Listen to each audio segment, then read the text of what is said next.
VCR Redux, where we take your favorite franchises out of the analog era and bring them back to 2021. I'm your host, pop culture punk Chris Stiles, joined by my co-host with the most, film professor Ian Klink. Hello, everybody.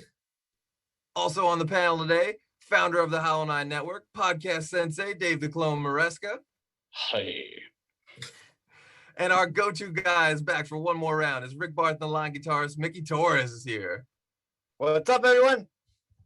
All right, dudes. Today we are talking about one of my favorites from my childhood, a VHS classic, The Gremlins. We are going to try and hatch a third batch of this epic family-friendly franchise. Before we get to our takes, though, of course, we got to talk about Gremlins 1 and Gremlins 2, the new batch. There's no Roman numerals in that sequel, Ian, before you go Gremlins. I know. It's flat out. Although you could pitch that later on. As always, you can join in on this show by participating in the chat or watching later. So Gremlins, how did this movie come into your lives? Did you guys see the first one first? Was it theaters, VHS, rental, cable, laser disc? You know, what's the story?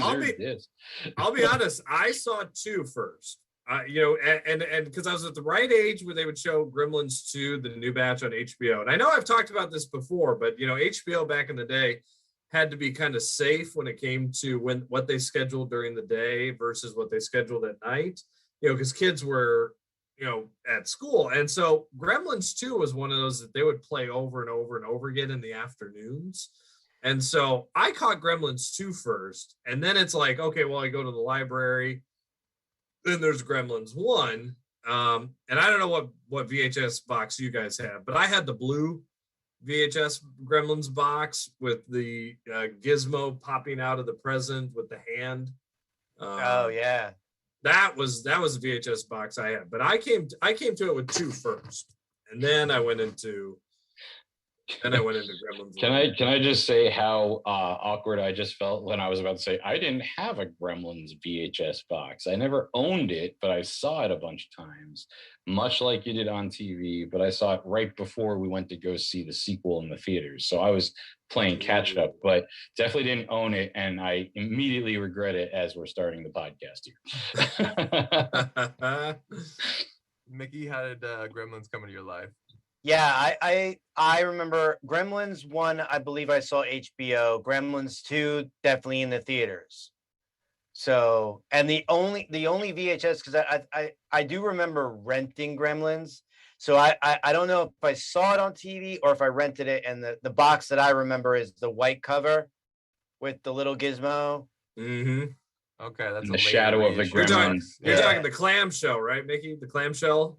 Yeah, I remember that one.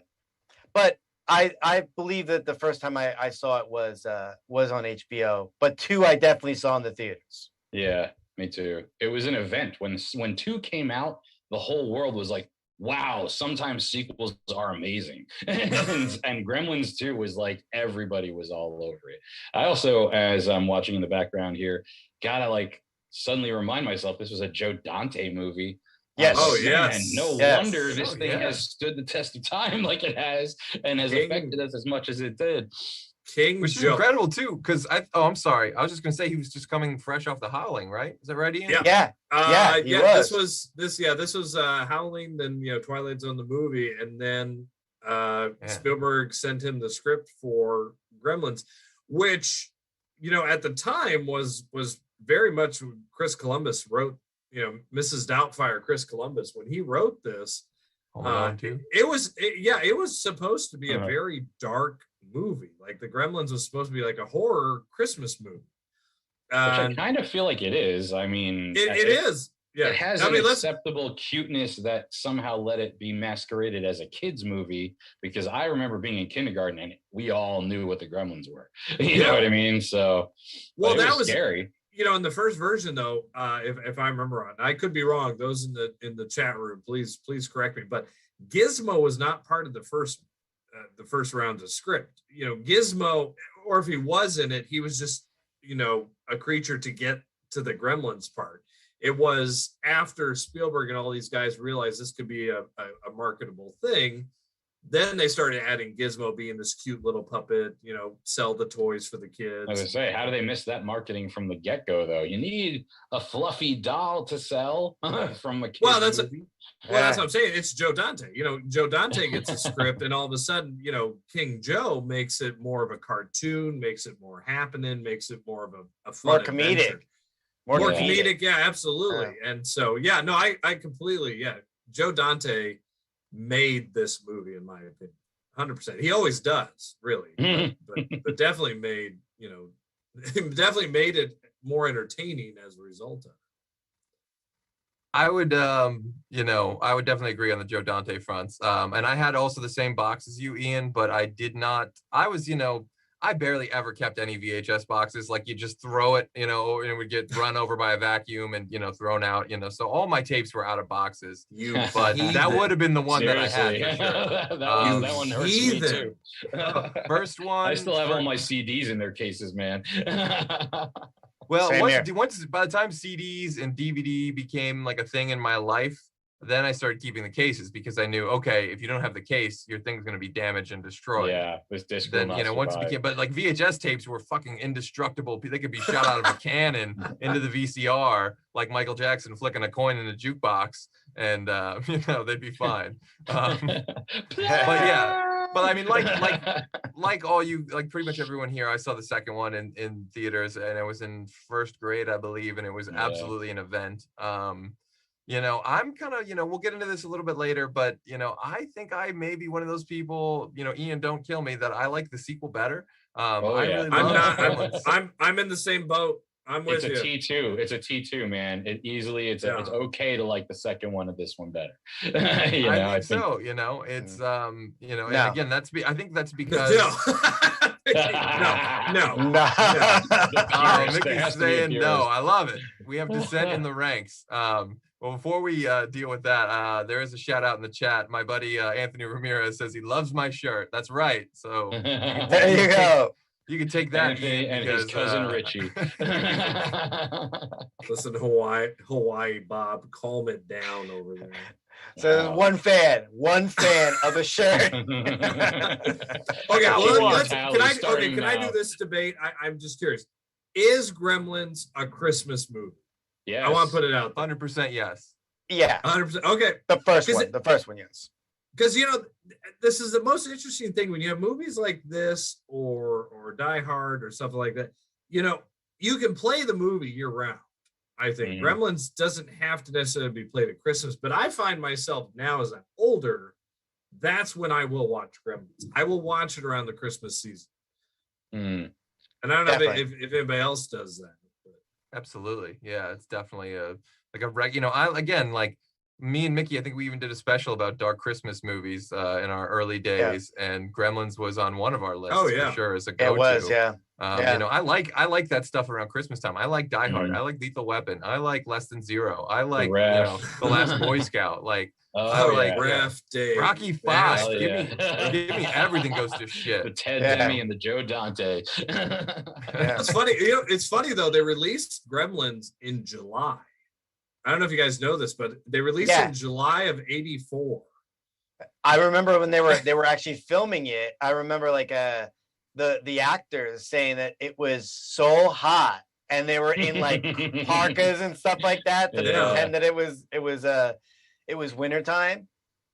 Yeah. I mean, when you and to be honest, Dick Miller in his parka driving the plow / was it a bucket loader or he was driving, like, I feel like that's iconic to this movie. So the idea that he was running around in the sweltering heat of the summertime is hilarious. But now that I've mentioned his name, I was going to say that's going to be one of the hardest parts of the sort of tail end. How do we update this? Because now that he's gone, I feel like that's a staple, man. You know, one of these things that's hard about these series and these old movies is a staple character like that. You got to really handle that well if you're going to come back and they're not around to participate in the fun, you know?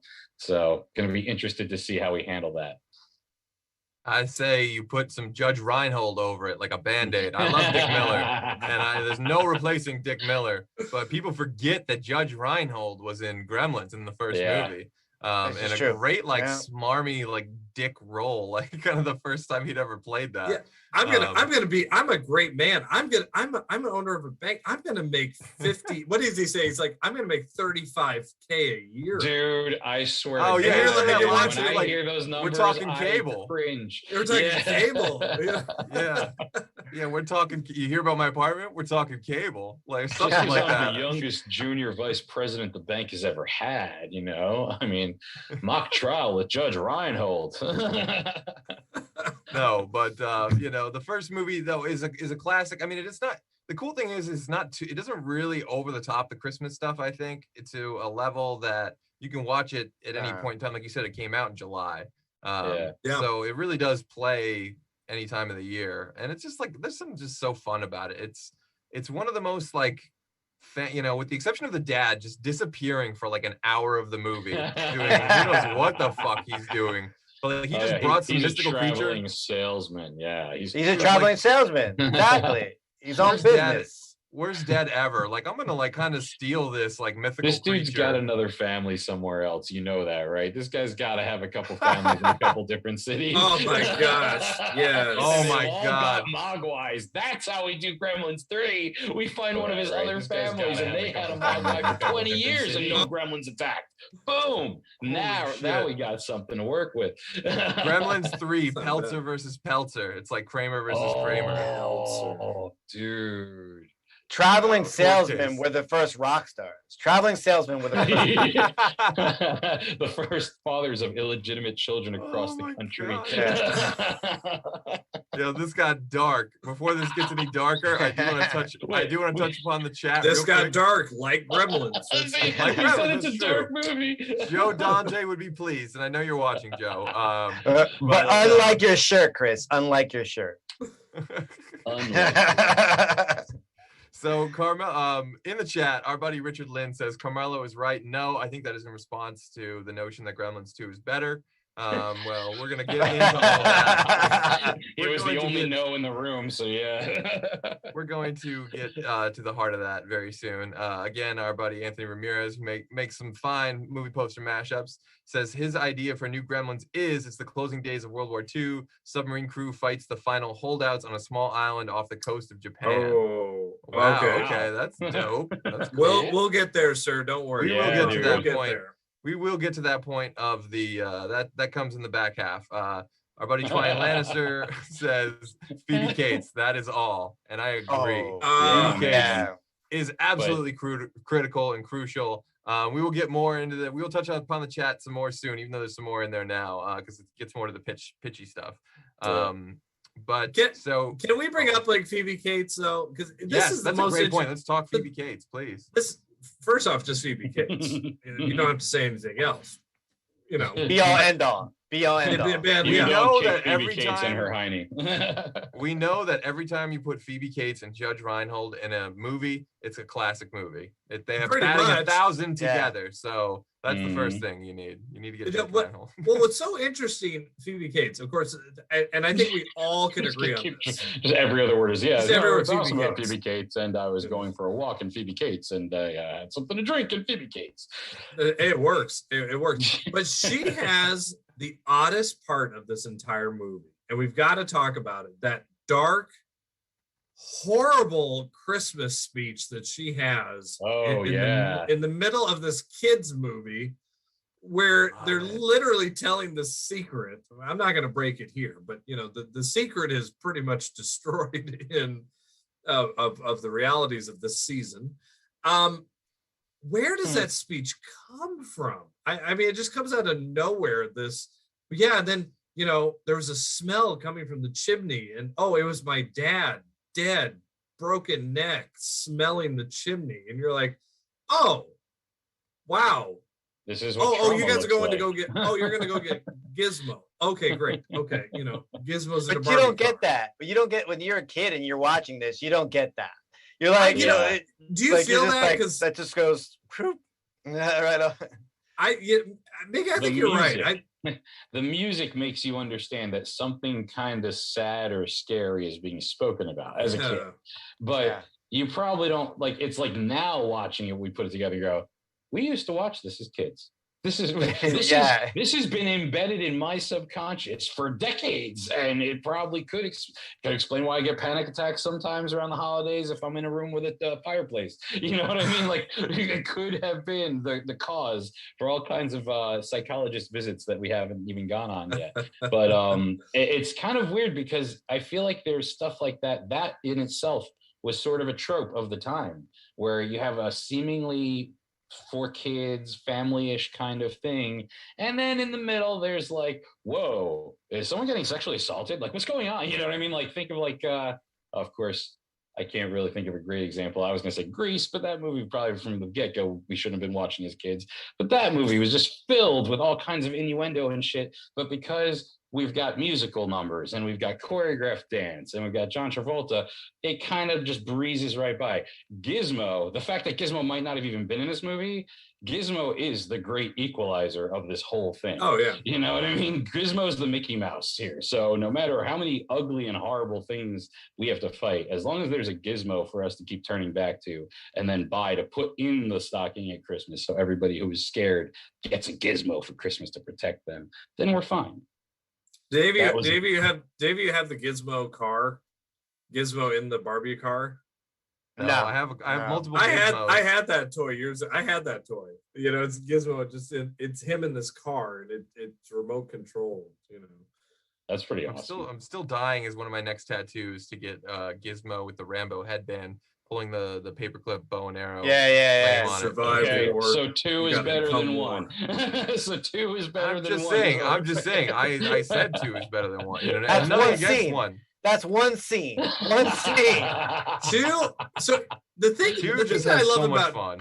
Well, the thing I love about 2 is that, you know, Joe Dante basically said, because basically, you know, he's talked about the second one. Oh yeah. He's talked about this. You know, for years they wanted a sequel right away, and you know, Joe Dante was the one who was fighting it the most because it was such a pain to make Gremlins the first one, because it's so much puppetry. It was so much time that they had to do to, you know, do all the puppets and all that stuff, that he's like, it wasn't fun to make Gremlins. But this, you know, and it wasn't a hit at the box office per se, but it did have that reputation over the years where, you know, as the VHS came up and it just became the lexicon of HBO, it just became popular. So, you know, it's funny, Keenan and Peele did this funny skit. I don't know if you all saw it, where the pitch to make Gremlins 2 in the board meeting. And it's an insane scene, but literally at the same time, Joe Dante goes, that really isn't that too far off. I mean, it really was. Gremlins 2 was basically a lot of cooks in the kitchen decided to make a sequel to make a lot of money, and they gave Joe Dante free reign, which I would argue is great and can be complicated when you have a director too, right? If you give free reign to do whatever you want, well, and all this money at your disposal, you're going to do some really cool, insane stuff. And I think Joe Dante did that with Gremlins 2. Yeah, he did. But here's the issue that I'm just gonna go straight to it. The issue I have with 2 is, like, number one is I'm not saying it's a bad movie. I just rewatched it yesterday, but 1 was like so good and so just straightforward with the serious tones. There wasn't really a lot of humor in it, whatever the case may be, but it was just a good movie. It was just like, you know, a good family movie. So we talk about, you know, the particular scene where Phoebe Cates is talking about, you know, why she hates Christmas, whatever the case may be. I mean, family movies back then were geared towards everyone. So they had to have that for the adult to kind of, you know, watch whatever. Now, the second one was just from jump, just so silly. Everything was a joke. Everything was just like straight out like why do you have two fucking different kinds of gremlins? Like, I mean, you have like you have the Mogwais, and you have like then they turn into this gremlins. You have the cross-eyed gremlin. You have like, I'm like, what's going on here? It's lunacy. So I'm just like, the reality is like it just got too silly and over the top for me. Well, the fact that it opens up with Bugs Bunny and Donald Duck. Our Daffy Duck. Oh, yeah. Which is great. Which is great. Like Joe Dante literally is saying, this is a cartoon. from scene one, you guys, this is a cartoon. I love it by itself. I think you could argue that you could do Gremlins 2, the new batch, could just be a Gremlins movie by itself. I don't even think it needed to be a sequel. It could have been such a unique film. But I don't know, Mickey. World building like that back then, though. You know what I mean? Like the direct sequel is the most world building we were sort of ready for at the time. And, you know, I kind of feel like, I think for some reason, like, I totally get what you're saying. Like, if you look at it on paper and you start going like, well, wait a minute, we never even explained why one of them had a stripe in the first one. So now we've got Spider Gremlin. Now, I mean, there were some kind of leaps, you know, the sort of environment, right? Like that was explained. This sort of like Trumpish building where they happen to have a floor full of all kinds of crazy science experiments going on. So, okay, you throw some gremlins into that environment. We're going to get Spider Gremlin. We're going to get Chick Gremlin. We're going to get Vegetable Gremlin. We're going to get Electricity Gremlin. I mean, come on. Yeah. Who didn't love Electricity Gremlin? You saw that in the trailer. You're like, Mom, we got to go see this. We have to go see this. Like today. I don't want to see that for my first day out of school this summer, you know? But what they did is and Ian, you know, follow me up on this one. I mean, they didn't explain that the reality is like there were so many holes in that one. I mean, again, like when Gizmo got wet in the first one, they're just cocooned up and they were gremlins, and as we know them or whatever it can be. That was after they ate. They have to eat after midnight. But in this one, it's just like they're actual mogwais. They got so Gizmo gets wet. He, you know, the pods come out of him, and it's mogwais, and then they get wet, and then it becomes in the first one too, though. Before they eat. Well, you know why they did that. I know exactly why. I'd be honest. I know exactly why they did that. When audiences watched Gremlins 1, it got so confusing because the other mogwai looked like Gizmo. Audiences didn't know who it was. So one of the ideas was everything has to be a different character. We can't confuse the audience. So Gizmo is the only one that could look like the traditional mogwai. All these other ones have to be different. The Gremlins can all look the same, right? That was the one of the things. You know, they can all be different. But they made it a lot more fun by giving them personalities and giving us as kids something to cling to. Like we got the Bat Gremlin too. We got the the girl gremlin. We got all this stuff. The genius gremlin, like the brain gremlin. The brain again, like Dave was saying, you know, they're amazing. Like Tony Randall. That's what makes it so memorable and so much fun. Oh my god, that and the Hulk Hogan cameo. The Hulk Hogan cameo. Yes, which is at the time, which you know, we know a little bit more about Hogan now. But when you were 7 years old in like 1991 and Hulk Hogan shows up in a Gremlins movie, you're just like, I had the greatest day ever. Like it was incredible. Maniac, man. You know, the one thing that's such a shame though, on all the releases, the VHSs, right? I think I know where you're going with this. Yes, the VHSs didn't do Hulk Hogan. Right. I don't know if you guys know this. If you get a hold of the old VHS, it has John Wayne. And you know why I think that happened? I never saw that. Yeah, they did that because the whole point is Hulk Hogan's in the theater. It's like, hey, Gremlins, you know, we come to the theater to enjoy popcorn. This is this, you know, it's set in the theater. But on the VHS tape, that would have made sense. So they ended up having Gremlins in a Western town from like Rio Bravo facing John Wayne. And John Wayne was like, all right, Gremlins. Remember this at all? Oh yeah, it's like, all right, Gremlins, get out of this video and get us back to the movie. That's right. I don't know if it's on the DVD. I don't know if it's on the DVD or not. I can't remember. But I will say, you know, you have Grandpa Munster, who is incredible in Gremlins 2. And you have, of course, the great John Glover, who's brilliant as Mr. Lamb. Awesome. You know, who I think Oscar worthy. I think that they wanted Clamp to be more of a villain, but like when he started doing it and they kind of started having so much fun with it, I think it just sort of morphed that way. I think I even remember Zach Galligan saying something like that when I did a Q&A panel with him at New Jersey HorrorCon. But yeah, I mean, you know, just Gremlins 2 is packed full of fun. It's in a mall. I think there's a lot of statements about like, you know, oh, you want these sequels? They might as well be a shopping mall, just like another store in a mall, just like all this ridiculous shit that like, you know, there's a lot of like comments on like consumerism and, you know, Yeah, it was the early brands days of capitalism destroying small town America, right? Like, you know, like him in the beginning of the second movie, he's working for Clamp and he's doing a sketch of like their new city block that they're designing, and it's like they don't like it because it's a lot more like his old hometown, you know, except the Clamp likes it. His number two, played by the great, was it Robert Picardo? Picardo. Yeah. Thank you. He's like, Yes. oh, this is terrible. This is not what we're looking for. And look at, get rid of this plant. This is an aphid infestation. And then Clamp looks at it and goes, this is great. This is exactly what I need. You're coming to coffee with me. You know, it's just like, whoa. Yeah. You know, like small town America, we still got it going on because, you know, they got to find a way to make it work. Yeah, I was too young to know that then. Thinking about it now, it's kind of interesting. And there was something else that was really cool about when 2 was on its way out in the theater. The trailer was an entire deleted sequence, for the most part, of John Glover with these troops that he's prepping to go and assault the building. He's like, all right, rule number 1, you can't get them wet. And then it cuts to some stuff going on in the movies. Then it cuts back to him. He's like, rule number 2, cuts to more stuff from the movie. He's like, all right, well, forget about rule number 2. Just remember rule number 1. And then they all, and we only see the tail end of that in the movie. We see him come running in at the end with a whole bunch of guys with M16s.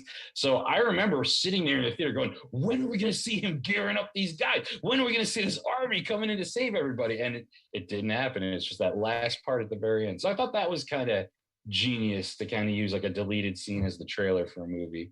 It happens a lot, actually.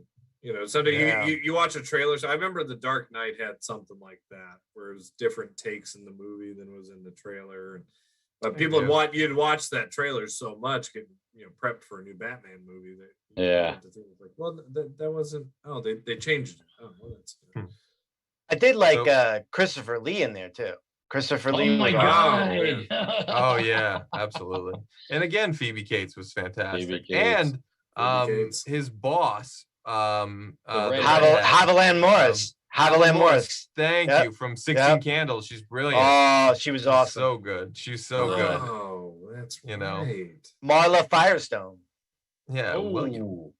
This is big. This is big Billy. Amazing This is opportunities. the big yeah, Billy. yeah, exactly. You just like remember that. It's so Yeah, good. dude. So Sultry temptress. So I do want to like unleash the chat here a little bit now because it's we're getting close to making our pitches. More on our friend Anthony Ramirez's pitch. He says when they clear out a bunker of the dead soldiers, they find a box containing a mogwai. One of the soldiers decides to keep him, hearing him singing and being scared. This is like an epic. He's working out all these details of a prequel. I love it. I love it. Yeah. Our good friends over at Dad Meant to TV say Gremlins 3 Grinchlands. Final answer. Grinchlands. Oh my Gremlins that Going back to Gremlins that stole Wow. Christmas. Taking it back to Christmas Yeah. is not a bad idea. No, it's Yeah. perfect. Yeah. I in fact have something similar in mind. Richard Lynn, again backing you up, Mickey. G2 was no T2. Sorry. Disagree, sir. Yeah, so Ian do probably I. thinks G2 was better than T2. I only said it was Yes. T2 because it's okay to like the sequel. It's okay to like this one. If course there's it if there's a reason to have a sequel, some movies don't need a sequel, Dave, like the Terminator. Oh, jeez. Ooh. And can I just Oh, say this? man. All right, I'm ticked off. Wow. Look, the Academy. Shut up, Chris. The Academy. Listen, give Robert Picardo the Okay, the goddamn mic up. Oscar now. All right, quit your bull crap and just give him the Oscar. Give him Right at least there. a fucking Emmy or a SAG award or Seriously, something. Like, Robert he's Picardo. yeah, Mr. Cutlip from the Wonder Years. He's He's brilliant. Robert Picardo. Yes. That's, you know, He's Yes. so good. He's so good that we just lost Dave, I think. He's Oh, Meg. no. I mean, look, think about it. He's There's Meg video Muckle. earlier. He's Meg Mucklebones. I mean, he's Eddie in the Howling. I mean, he's the freaking Oh, my doctor on God. Voyager. Give the man respect. Damn it. Well, he did get the girl Gremlin, so hey, that's a He did it. prize. That's the best ending ever, where he's just like, well, all right. That's I like the that. best way to end that There's- movie. There's your sequel, Fatal Attraction. Fatal Gremlins 3, Attraction. Fatal Attraction, and it's There's a Picardo green, and the girl there's a gremlin green on the cover. gremlin, just Oh, sitting there, kind of beautiful. just Or turning on her lights, off and on. The green gremlin. So we do have some more. We do have some more action in the chat. Our friend Twyan Lannister says, shout out to Dick Miller, who's also selling arms to a cybernetic organism from the future. Terminator also came out in 84. Yeah, That's a good year for Dick Miller. Great movie. Phased plasma rifle in the 40-watt range. What you see is what you got, pal. I love it. Also, so they are connected universes. Look at that. Yeah, look at that. The Dick Miller verse. Also, our friend Anthony Ramirez continuing his story. The captain tells him to leave the box to die, but the soldier sneaks in on board the submarine. Wow. This is epic. This is like a fucking $200 million Gremlins movie. I love it. Well, not knowing the rules, he feeds the Mugwai after midnight. Gremlins hatch and start killing the crew slowly. Only one radio message makes it out before the radio is destroyed. We have Gremlins. Static. All right, I'm down. So is this aliens then? I was gonna say this is starting to go in a very sort of familiar direction, but I don't know. I kind of dig that though. Like, nothing super beats serious approach, you know. And nothing beats Drake and Vasquez attacking Gremlins with that assault rifle. You know. Well, I mean, the eggs look like alien eggs, right? In the first movie, when she goes upstairs, absolutely. When Ren McCormick's mom goes upstairs and checks out the Gremlins up there, and it's just like, those are alien eggs, like flat out from Alien. That's insane. Yeah.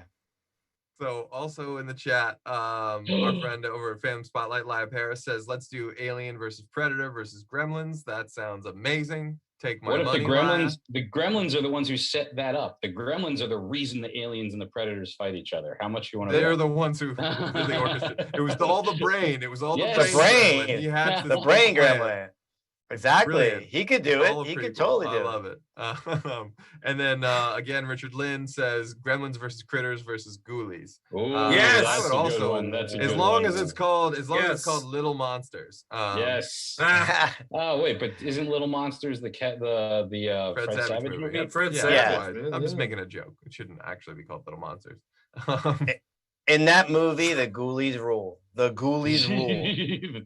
It's all about using the toilet teleportation. I love it. I'm just making a joke, guys. Jeez. Which is always good. You always know your jokes are good when you have to explain that they're jokes. That's how you know they're really funny ones. There's too much Hawaiian in his. No, it was a funny joke. Hey, this shirt. There's too much Hawaiian in his punch. In the words of Jim Carrey, this shirt keeps me safe when I'm jogging at night. But that does some damage to my car. It was a high performance machine. That does get to our pitches, though. Do you guys have anything in mind? Any hot takes? Anything radical you would want to see? Oh, Ian's ready to go. Jump in. I do, and I do. And here's why. I actually wrote this when I was in grad school. I actually wrote a pitch with Gremlins. All right, so I'm happy because it was completely shat upon when I presented it to the class. Before you end, what was your grade on this? I got a B+. Oh. I graduated. I did. It's on my wall behind a $1 frame. So this is my interesting thing, because the whole thing I loved about Gremlins, and Dick Miller totally emphasized this in the first one. The idea of Gremlins came from this idea that we had to have a reason why some airplanes were faulty during World War II. Well, we all know what happened was the reality is airplanes were made so fast from the assembly lines that some parts didn't end up in it, and the planes unfortunately malfunctioned and some crashed. Well, but Colonel Mustard sold a lot of them on the black market. That's right. That's how he made all his money. So when I got home, when I talked to my mommy. But that was the whole idea. So people would say it's the Gremlins. There's to be these Gremlins in the sky, and this is a little unknown fact. Disney actually was going to do a movie about Gremlins in the 1940s. Leonard Maltin did a great book about this abandoned Disney project with Gremlins. It's out there somewhere. I can't remember what it was called. I know it's called The Gremlins was the story. But anyway, I had this great idea because at the time I was reading this book about Jimmy Stewart, who was a World War II pilot, the actor Jimmy Stewart. So I had in a script version, Gremlins during World War II, and Jimmy Stewart was the hero of this. So you would get an actor that looked like Jimmy Stewart, who's in these airplanes, and the Gremlins end up showing up. And so Jimmy Stewart has to basically be the Zach Galifianakis character and basically hold this old ancient, because you know how old Gizmo was. He's old. So Gizmo showed up at the army base. And Anthony, you need to give Anthony Ramirez a call, man. You guys I are know both that's World War what II Gremlins. I told you, prequels. Anthony, you had a good idea. And that the whole thing was that then they would start doing, the Gremlins thing, right? Some Ernest Borgnine looking bastard from, would, look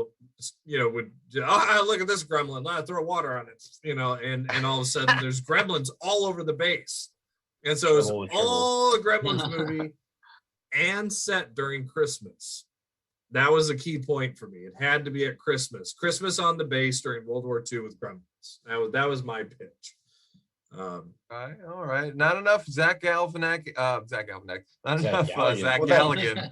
Or Galligan. Sorry. Did I say Galifianakis? I think I did. I'm sorry. You said, I guess he's going for the Hangover. So this is not what I want. Yeah. This is not what I want. I don't want Gremlins. I could use a little bit more Zach Galligan and Phoebe Cates in that, but other than that, I really do like that. That's really cool.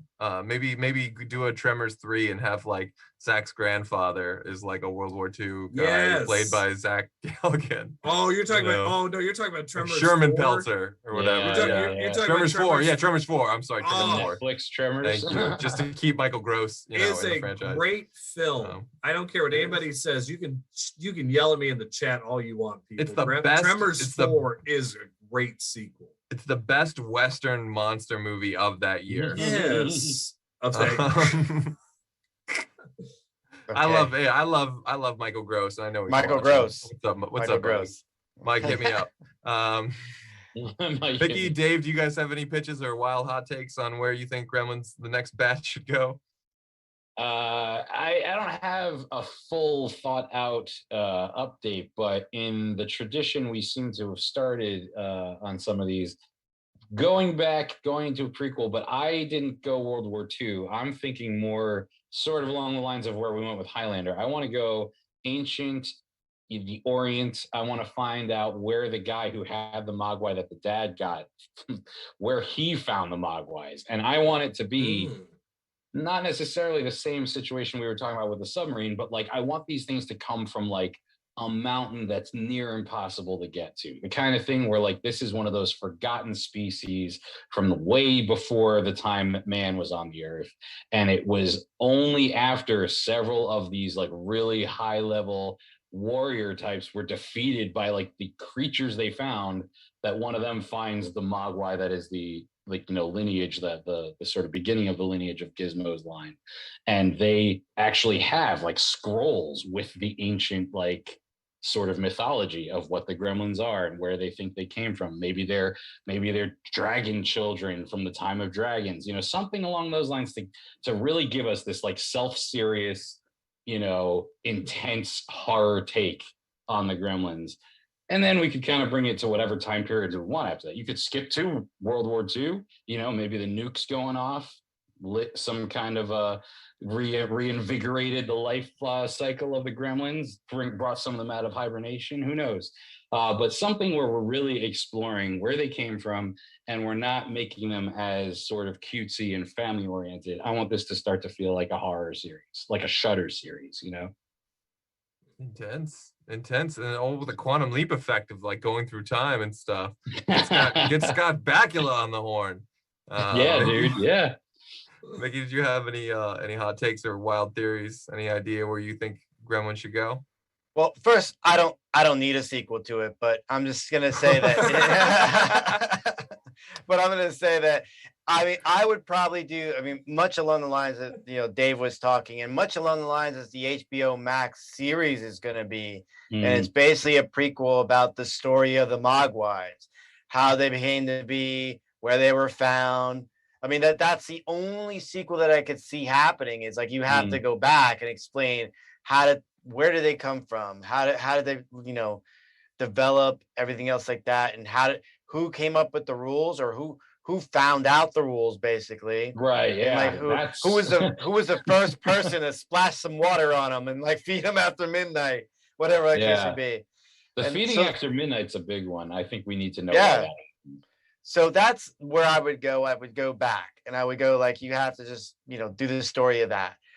The only other thing I thought about is like, maybe if you wanted to go forward, well, I mean, like I would bring Jonathan Glover back and I would, Mhm. he develops Clamp Town or whatever the case may be, or Oh, he whatever he has to calls be it. president now. Kingston. He has Yeah. to be president. He has to be president. There's No, he has other- to. He has to be a former president. Right. A former, gotta- a he's gotta former develop the disgraced town. president. Yeah. He's exactly. got to develop the town first, and that's where like like maybe like and then along the same lines is the girl gremlin is still with Picard there, and That's awesome. and maybe he does the deed and then you got Ooh. the half-breed gremlin kind of Hybrids. thing, Whoa, hybrid, this whatever got that. fucking intense. There you go. Did you just Got Mickey? wild. Did you just pull an alien resurrection on the Picardo Green Lady, baby? Like Wow. Maybe. what just Picardo- happened? Picardo's laying like half-breed seed. Like this is just getting The logistics wild. alone All right. is starting to be mind-boggling. I feel like I'm the only one. I thought my pitch was gonna be wild. Now my pitch feels fucking normal and vanilla as hell. Very Because I don't tame, have very like tame. Picardo banging gremlins in mine or anything like that.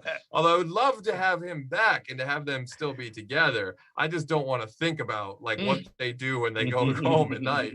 That's just. But you That's do in the not privacy something- of your own home is your I don't business. want to. Yeah, don't invoke that notion. It's not Sex Lies and Videotape. That's not where I want Gremlins 3 to go. The North Even American though it's an incredible Man movie. Gremlin Love Now Association. that's a mashup poster, Chris. Sex Lies and Videotape with the green gremlin lady inside that TV screen. Oh my Ricardo by the god, yeah, that camera. is not bad actually. I Ricardo's was, running NAMGLA, the North American Man Gremlin Love Association. Oh my god. So before we return to our pitches, and I have one as well, of course. I do want to touch on the chat and break up all this NAMBLA talk. So our buddy Anthony Ramirez says Gremlins was common slang used by the RAF. I don't know what RAF is, but Royal that sounds Air like Force. okay. There you go. That sounds like Yeah, a Yeah, that's- yeah, yeah. see, yes, it was. It was. Yeah, see, thank you. Absolutely. He also says love Tremors 4. Love that he rode the Yes. first bicycle. LOL with the big wheel in front. Right. Yeah, I forgot about that scene. Okay. So if you couldn't tell, I kind of dressed for my pitch. Gremlins in Hawaii? Gremlins goes Hawaii. Dang. Got it. Anyway, Juice I'm meets them done. there. Here's the thing. Hear me out. In the words of my friend from Staunch TV, hear me out. So first of all, it would be, in my mind, a crime to have a Gremlins movie that did not have Zach Galligan and did not have Phoebe Cates Right. playing now a happily married Mr. and Mrs. Peltzer or whatever. They need to have kids. Of course, it's been this long. And their kids should probably be about at that age where they want nothing to do with their parents, of course. Because if their kids are like their best friends and shit, that's really boring. So the way I see it, mom has a favorite, dad has a favorite, and they're not the same. And they're trying to worry about who to trust with Gizmo for like the weekend or something. And some adventure happens where they Ooh. all get like sucked into something. So this And feels it's like sort what of like- we're really seeing in a third movie. Actually, this feels like more real than our ideas, Chris. So Well, I keep mean, as going. much as I'd love to sit here and pitch Gremlins versus Aliens, because that is something that I've actually wanted for a long time, because I think the Gremlins are a good foil for the Aliens. But I think if you have Phoebe Cates and you have Zach Galligan, they both still look so young, and Frances Lee McCain is great. She can be in the movie, So I just think you can't just throw away all that stuff, all that great old cast. Robert Picardo's still out there doing it. Judge Reinhold's still Right. out there doing it. Like, get all of them back. But Corey I say Feldman even. set it. Oh yeah, get Feldman. Set it at Oh, family that's right, vacation. Feldman. Yeah. They go on Christmas vacation to Ah. Hawaii, and they take Gizmo and like hijinks ensues, and then you find out that like hijinks has ensued like everywhere they've ever gone on vacation because they can't leave Gizmo at home. So they're like, we don't, this, you could have little lines like, we don't need a, repeat of the Las Vegas 2014 or whatever. But again, you know, you have the kids patch up their relationship, you have the marriage get patched up, and maybe Gizmo finds another partner, like a sidekick, another good Mogwai. Because what the fuck, Gizmo's living a lonely life. He needs like a little buddy. Yeah. But that's generally the broad strokes Gizmo's of what I would. girlfriend. Yeah, Girlfriend, right. Like, yeah. give me the Beethoven second kind of shit with the Yes. cheesy ass power ballad, like where they literally play romantic music for like puppets to like hold hands or do whatever, you know. Give them a little dance number because we like it when Gizmo dances. But when we're talking about another Mogwai, we're not talking about one that came from pouring water on Gizmo. Of course not. No, because so far those are the only one. That's Gizmo's the only one we know about, right? Like he's the only Mogwai as far as we're all concerned. So I think that would be a great doorway to exploring where they come from, where all of a sudden it's like, holy crap, there's another one, you know what I mean? And it's like, and wait, now you didn't pour water on this one and create that one. This one was on its own, you know, like, I mean, I think we obviously would have to have another sort of ancient wise person who maybe is the caretaker of it. But, you know, the idea that there could be another source, another Mogwai out there, that there needs to be more than one. This isn't Highlander. Well, I would definitely say you'd have to, and you know, putting on a serious producer's hat, it actually would make more sense to travel to, you know, I it's sad as it sounds, I don't remember where the exact first one took place, whether it's China, I think. Japanese, or is it Chinese? So really, that would be a great box office opportunity, right? Go back to China and discover the origins of the Mogwai, and it's there where he discovers, you know, this, where you have the girl Mogwai. So Gizmo gets his little girlfriend, which would be just adorable. But I mean, imagine with, you know, the technology now to have this, you know, all this, because let's be honest, you're not going to have puppets if there's a third Gremlin. Yeah, no, hell no, absolutely not. It's all going to be. Disagree. I do too. You should totally do it with puppets, but the they studio, would. whatever studio is behind it is going to be like, no.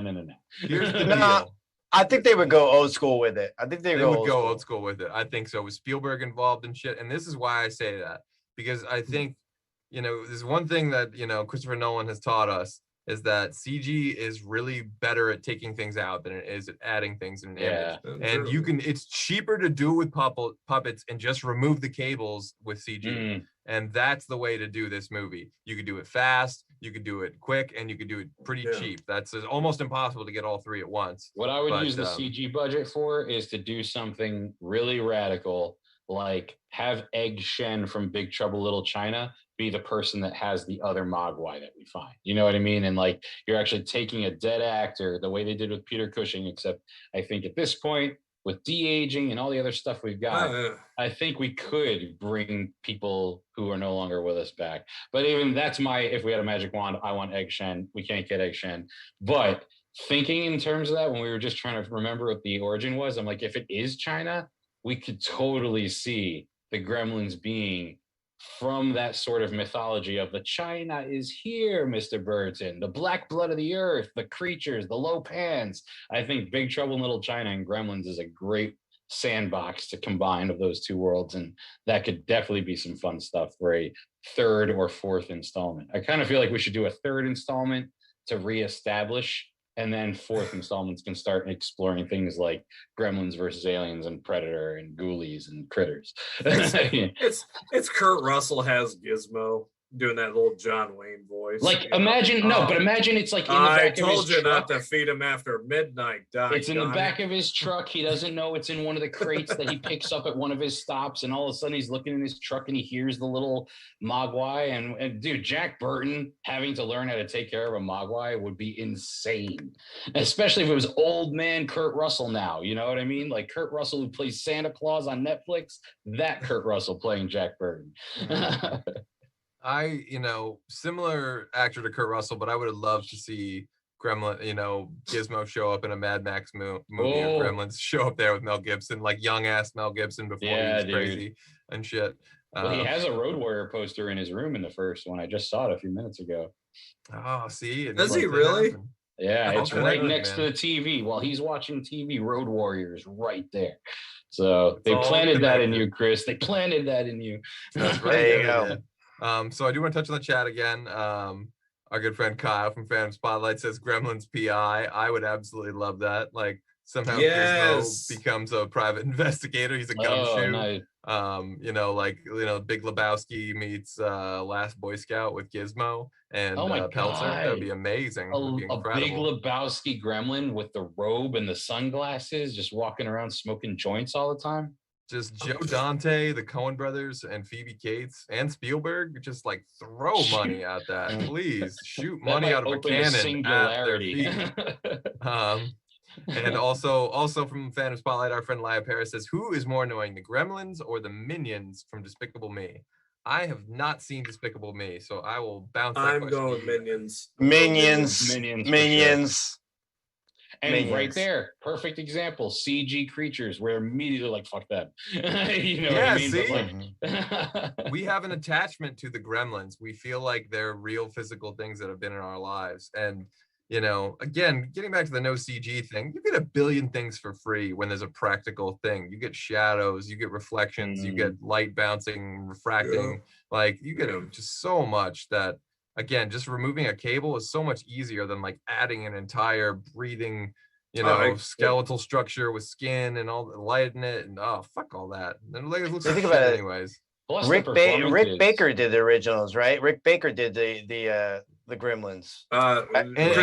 Chris Wallace. No, it's Chris Wallace. Okay. And think of it this way: did you ever see a shot where you felt like, man, that gremlin was too stiff in its performance, like it needed to move? No, man, like the puppeteers did such an amazing job. Oh yeah, that's what took Joe Dante so long, because he wouldn't settle on it just looking dull. Because they did some shots where the puppets weren't really working that well, and he did say, we're going back and refilming it because nobody's going to buy this if it looks like this. So Yeah, we can't go Ray Harryhausen on this, you know what I mean? Oh yeah, no. No disrespect to Harry. Although I'd rather have Harryhausen than computer effects. So I will say. Yeah. So, but I mean, like the tree attacked the mom. You know what I mean? Like the performances you're going to get out of your actors. Think about Jurassic Park. Like they built a 29-foot tall robotic T-Rex just so that when it came down to attack the kids in that car, they'd be screaming with real fear. And they said, dude, this was a giant monster was trying to attack us. It was a robot. We knew it was fake, but it was there in our face. I mean, one of the big criticisms everyone has of all the new Star Wars movies is like, especially the prequel trilogy, like they look so wooden because they're acting against nothing. And they don't have someone like a Joe Dante to really kind of put them in that place. And I think, the easiest way to do that is to have the actual things there. Yeah.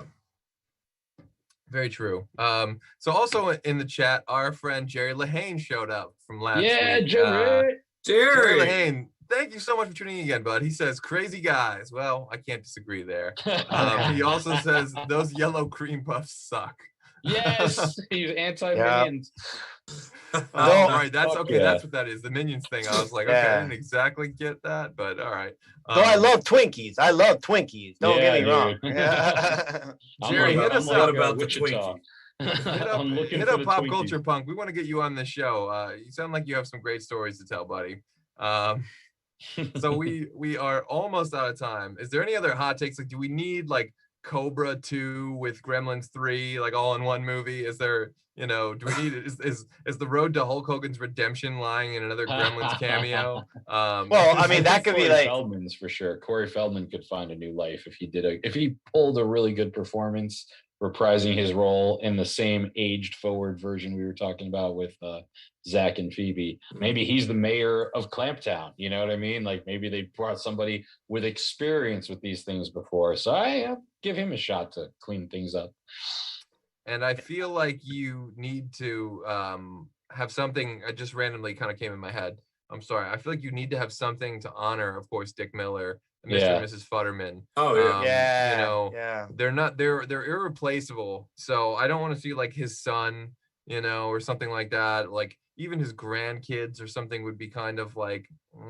No, a statue. I want a statue in the town. That's what I was just saying. A statue with that bulldozer. And like, he's like and you hear that like you hear that he was mayor at one point, so that he had a great life and all this stuff, and that like Mrs. Futterman did great things too, and I like that. That's very good. You gotta. There you go.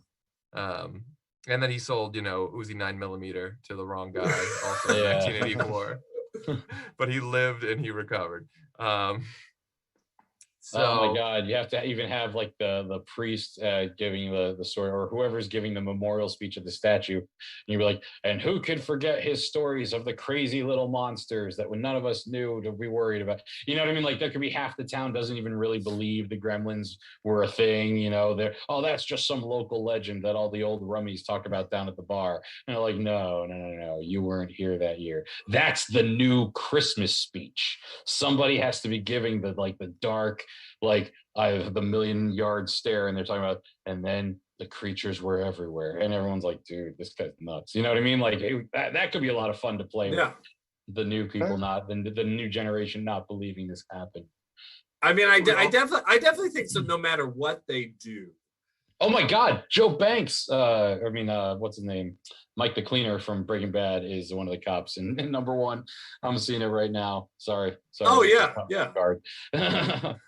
I definitely think no matter what you do, if you do a Gremlins 3, I don't know what would be the tagline. You can't say the new batch. That was. I would go with full batch.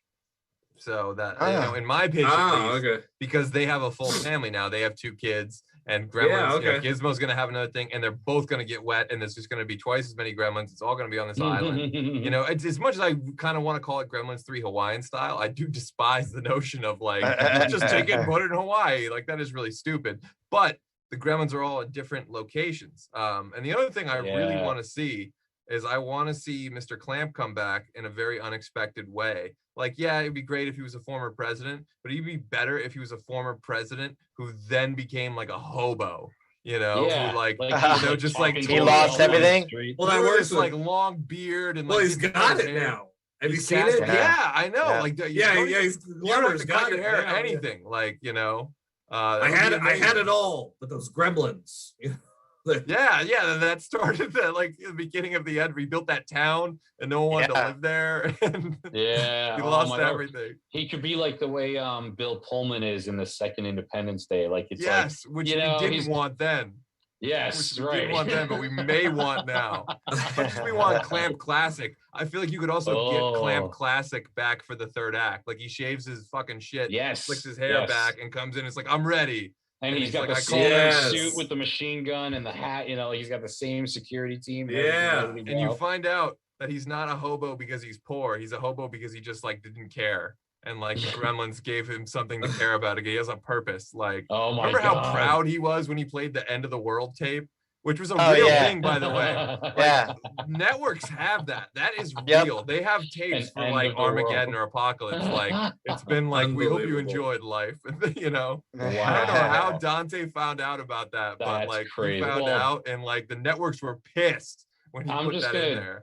I'm just going to put it out there. The Gremlins movies both, and we didn't touch on it too much because I know this is probably not the platform for it, but there's an awful lot for the conspiracy theory folks out there and people who keep track of things, there's a lot of Illuminati shit going on in here and things like that. End of the world tapes, you know what I mean? People who know something's going to go down someday, they prep, you know what I mean? They've got that. So I think that's almost a little tongue-in-cheek admission type thing where it's like, hey, I'm making my mark in Hollywood and I'm letting the people know some secrets that are brewing behind the scenes. It just occurred to me right now, you could also use Gremlins to fix all these ailing franchises. You just throw I do not want to see another Die Hard movie, but if you dropped Gremlins into it, I'd be like, fuck yeah, I'm seeing that. And they're both Christmas movies anyways. Okay, that's what I want. No matter what they do in Die the Hard and Gremlins. I do want a montage of Gremlins in a bunch of stuff. Well, Gizmo can play those characters. Gizmo can be like Bruce McClane, Willis. Yeah. He could totally be all those characters. He could be Cobra. He can be Terminator. It would be awesome. You just put him in those little scenes and he does That's what I want. I want something of that nature where they just are always doing. Because I was just thinking, that Big Lebowski Gremlin, I mean, that would definitely be in that scene if they're doing the montage at the bar and all those little characters, like the one that opens its jacket and like flashes Phoebe Cates and all that stuff. You would absolutely have you'd have a Carrie from Sex and the City gremlin. You'd have a freaking, Oh, the fucking Flasher gremlin needs to come back. Yes, absolutely. He needs to come back. That's all. That's all I need. Just a Flasher gremlin. Everything else. Dude. I want like an Elliot Alderson from Mr. Robot Gremlin, like one gremlin who thinks he's hacking the world and that he's in charge of everything.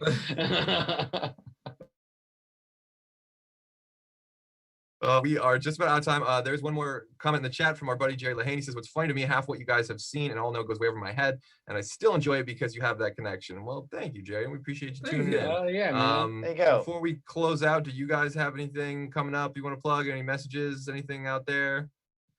For any of you students out there, you still have a few weeks left. Focus.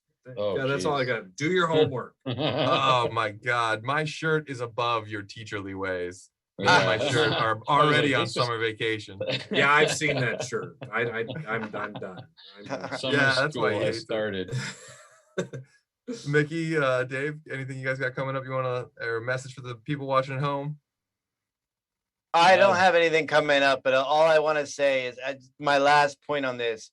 Jasmine Guy sang a song on this soundtrack for Gremlins 2. That's enough. That's enough for me.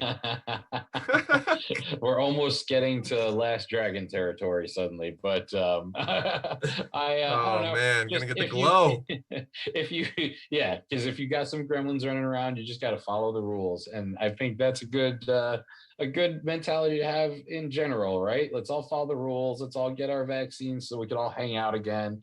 Let's fix the world and avoid the Noid with the gremlins, because the Noid's coming back. So the gremlins are coming back too.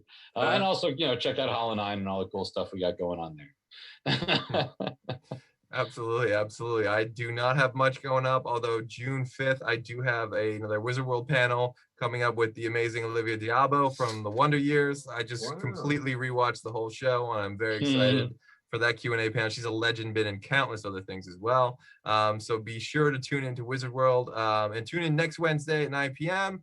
as we take on the National Lampoon's Vacation franchise. Yes. And of course, be sure to like, follow, and subscribe Fandom Spotlight, Hollow 9 Network, Pop Culture Punk. Until then, back up those Betamax, rewind those laser discs, and we'll see you at the movies. Be kind, rewind.